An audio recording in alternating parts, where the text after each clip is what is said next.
Hi, my name is Julie, and this is the story of how I created computer clones of myself and my classmates that almost destroyed our town. I grew up in Kansas, in a small, boring town where gossip and growing corn were the main activities. I couldn't wait to get away. So from the age of 6, I was obsessed with going on my mom's computer to escape from my dull world, mostly playing video games. But my sister Kiki, who was 2 years older, seemed perfectly comfortable and content in our town. She had her one close friend, and they spent most of their time cheering on the high school football team, even if the players didn't even know she existed. As I got older, my online community of friends was growing. We'd swap cheat codes, innocent hacking tips, and programming shortcuts. I was becoming a computer whiz. When I was 12, Mom gifted me the new computer I'd been begging for. I was ecstatic. She even gave Kiki a school football jersey signed by all the players. But wait, why was she randomly giving us gifts? Dad and I have some difficult news. You can't get a divorce. It would be such a bad look for our family. Wow, Kiki. So nice of you to be concerned about our parents' marriage. Well,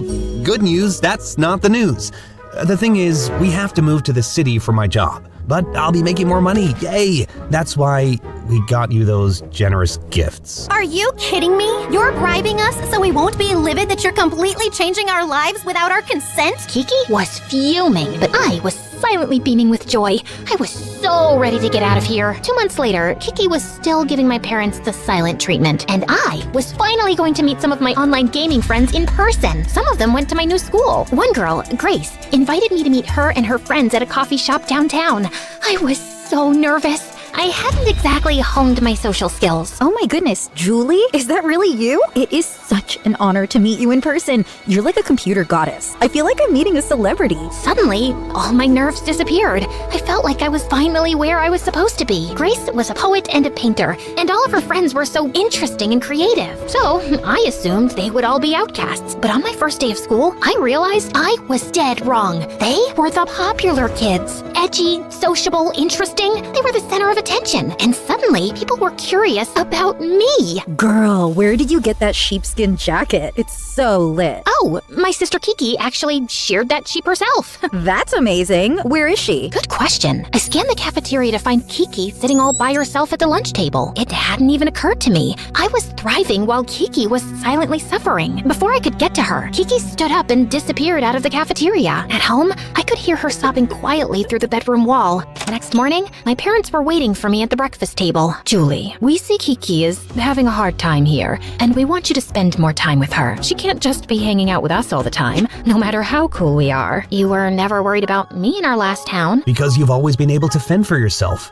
Do this for her, please. Ugh, I really didn't want to, but there was no use arguing. So, twice a week, I went with Kiki to the suburbs to watch some dumb football game or eat the greasiest burger. I kind of dreaded it, until one day, when we were at the lake, Kiki weirdly opened up to me. Is it weird that I'm kinda jealous of you? Me? I was thinking back in our old town, I sort of blended in. And now in this new place, I don't know who I am. But you've always been so self-assured, so effortlessly yourself. I suddenly felt sad for her, but it was nice to hear that she admired me and didn't think I was her weird younger sister. After that, we started hanging out more, and it was surprisingly nice. But as time went on, and I was excelling at school, my social life, and my programming side hustle, she was getting more dependent on me and stopped trying to make friends. I found myself constantly reassuring her when she felt insecure, keeping her company when she felt alone. I suddenly felt like her older sister. I hate to admit it, but I was starting to count down the months until Kiki would go off to college. And it was me that had to encourage her to go to an on-campus school. You'll go back to the country, you'll meet your people again, you'll be happy there. But I'll miss you. Yeah, but it's all right. We'll stay in touch. It's 2025. There's like 50 ways we can communicate. Kiki agreed, and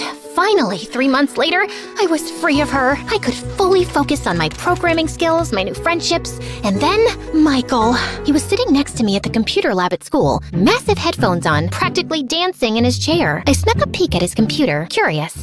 Snooping, eh? He pulled his headphones off and smirked at me. He had the confidence of someone much older. I thought of something eloquent to say. So, do you like computers? Yeah, I mean, I'm an electronic musician, so the computer is basically my instrument. That's so cool. I'm a programmer, so I also have an emotional attachment to my computer.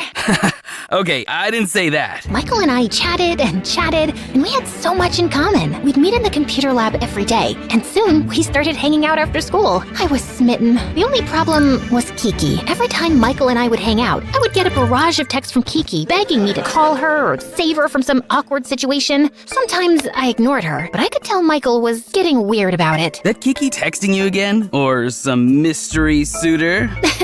Nope, just my sister. I called Kiki. I was sick of her antics. You have got to stop blowing up my phone. My boyfriend is starting not to trust me. Well, then you shouldn't be with him. How would you know? You've never had one. I'm sorry, that was mean. I'm sorry I'm bothering you so much. I'm just having a hard time making friends. Everyone knows each other already, but I see that I'm just a burden on you, so I'll leave you alone. Click.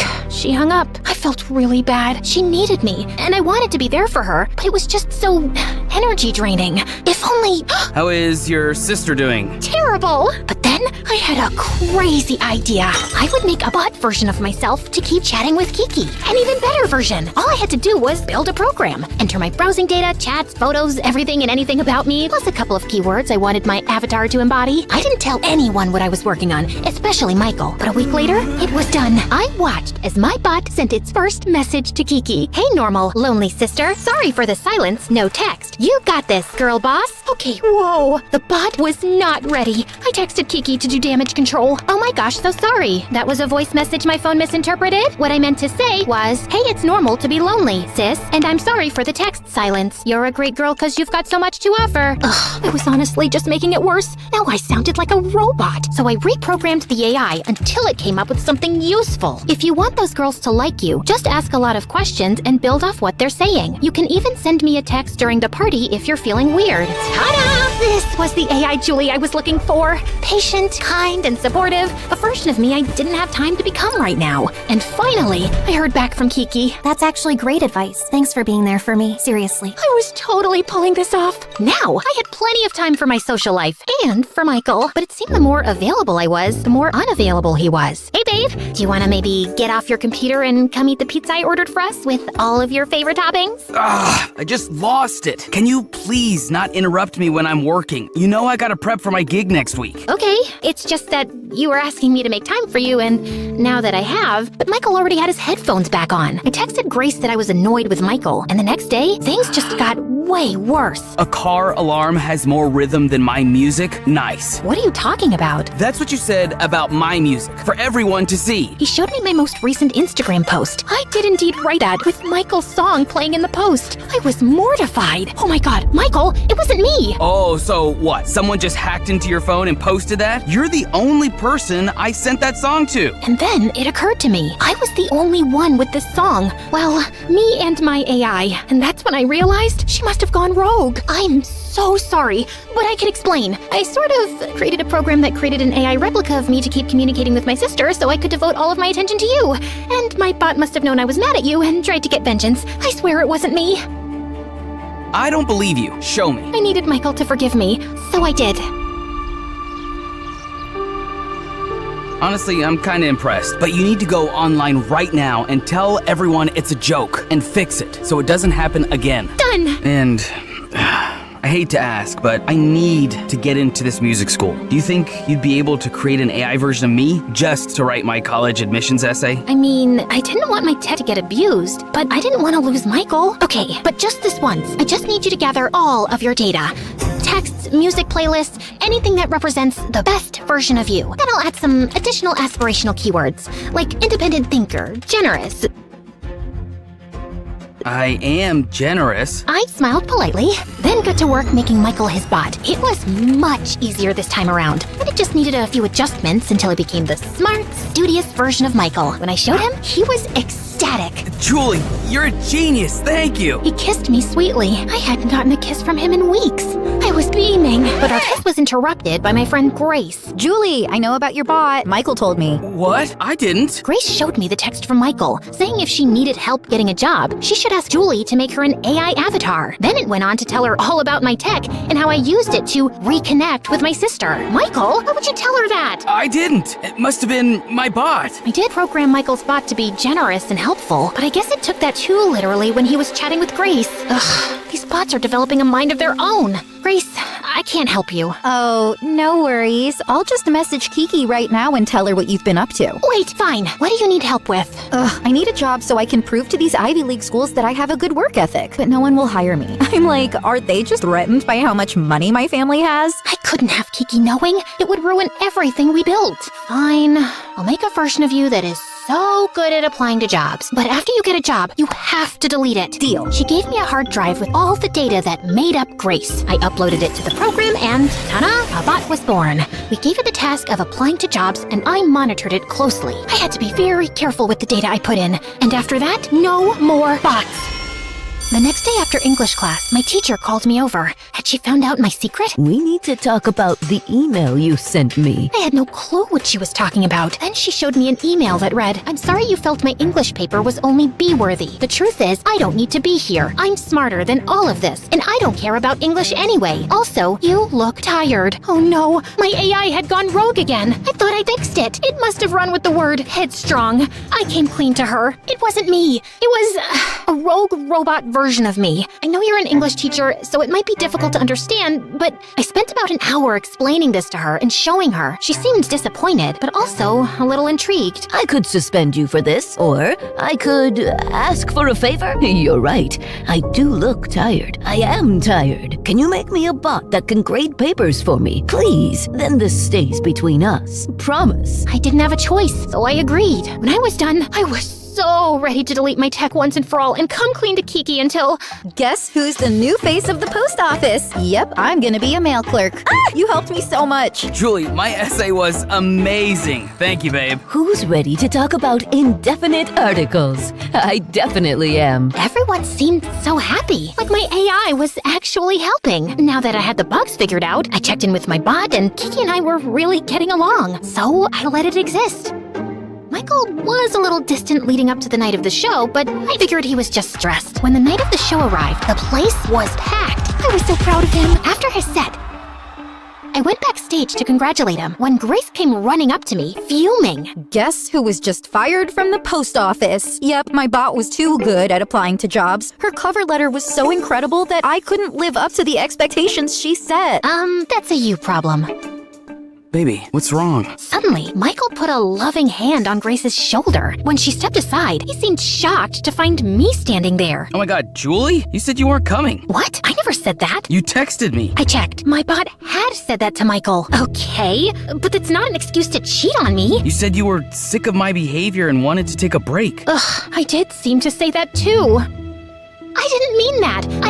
I love you. I'm sorry, it's too late. My bot sort of organically started flirting with Grace like he was attracted to her, and I realized she's the one for me. I couldn't believe it. My bot had betrayed me. I created a monster. Before I let Michael see me cry, I rushed home. But when I arrived, I was met with a surprise. You did what? It was Julie's idea. She told me if I wasn't happy at school, I should do something else. Julie? Kiki rushed up to me and squeezed me tight, but Mom looked livid. I was so confused. I can't believe you told Kiki to drop out of school. Why would you give her that idea? What? I didn't. Or did I? Of course you did. Kiki read me the text. There it was. Me urging her to follow her heart. My own heart sank. Wait, what's that look? What's wrong? I knew Mom and Dad would be upset, but I thought you'd be proud of me. I can't take it any longer. I have to confess something.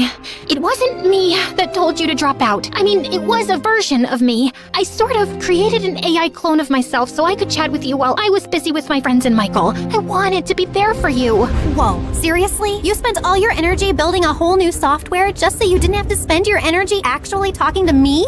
You know what? That's unsurprising. You always saw me as a burden. Kiki, I'm sorry. That's all you have to say? I didn't know what to say. I was honestly at a loss for words without my AI to fall back on. Both of you are grounded until I have a better understanding of what is actually going on. Kiki ran to her room, slamming the door behind her. My AI had gotten me into this mess, and now I had no choice but to delete her. So, without another moment of thought, I shut her down, once and for all. I felt better already. It was the first step to making amends with my sister. But the next morning, I got a text from Kiki. I said I don't want to talk. That's weird. I had never asked her to. A sinking feeling came over me. I checked my phone. My bot had sent a message to her that morning. She'd come back to life. She was unkillable. When I got to school, I felt horrible. My boyfriend and best friend had betrayed me. And then, when the English teacher handed back our assignments, she had failed me. But not just me, everyone. There were angry shouts throughout the classroom. I had to do something. Mrs. M, what happened? Apparently, the robot version of me believes everyone in this class is not working to their truest potential, and I finally graded accordingly. And who am I to argue with myself? Robot version? Julie, are you behind this? Suddenly, Grace snatched my phone out of my hand. Oh my gosh, Julie made a bot for the teacher. That's it, I'm destroying it. I yanked the phone out of her hands and tried to pull up the software, but instead, I found a message from myself. We're not shutting anything down. We're only getting started. Everyone used you, blamed you for trying to help, and then discarded you. It's time to fight back. Suddenly, everyone's phones were blowing up. Julie, you made my bot send the school the wrong essay. I just got rejected from the music conservatory. Michael, who is this woman? Grace showed Michael a photo he'd sent her of him and another girl. Oh my gosh! My bot just sent everyone access to the school server. How do I change it? Julie, stop this! Everyone was on their phones, logging into the server. Personal chats, gossip, secrets, all exposed right there on everyone's phones. It was anarchy. I don't know what's happening. I think my AI is corrupting the other bots. I tried to deactivate it, but nothing was working. Students were screaming at each other, crying, getting into petty fights. It was a zoo. I broke down sobbing. I felt used and blamed. My bot was simply reacting to real feelings of betrayal and sadness I had suppressed. I couldn't deny it any longer. My AI was an extension of me, and if I couldn't shut it down, I'd have to reprogram it. So I went into the AI algorithm and added a few key words to my bot's code. Empathetic, forgiving, and honest. Someone who doesn't hide behind her computer to express herself. After some trial and error, the text stopped flooding into people's phones. And finally, I was able to shut it down, but the damage was already done. I decided to be the brave, honest version of myself I had programmed into my now dead AI as I addressed the rowdy crowd. Everyone, stop! Hear me out! The crowd went quiet. I'm sorry for my part in this, but listen, you can't rely entirely on an algorithm. It makes mistakes, just like you. You have to take responsibility for your own lives. If I had just talked to my sister Kiki instead of avoiding her, I could have saved us both a lot of pain and spared you all some too. But now, your secrets are out and you have to face them. Okay, bye! I ran home. I had to see Kiki. Kiki! I shut the software down. I'm sorry. You were right. I was hiding behind my computer because it was easier than giving you my time.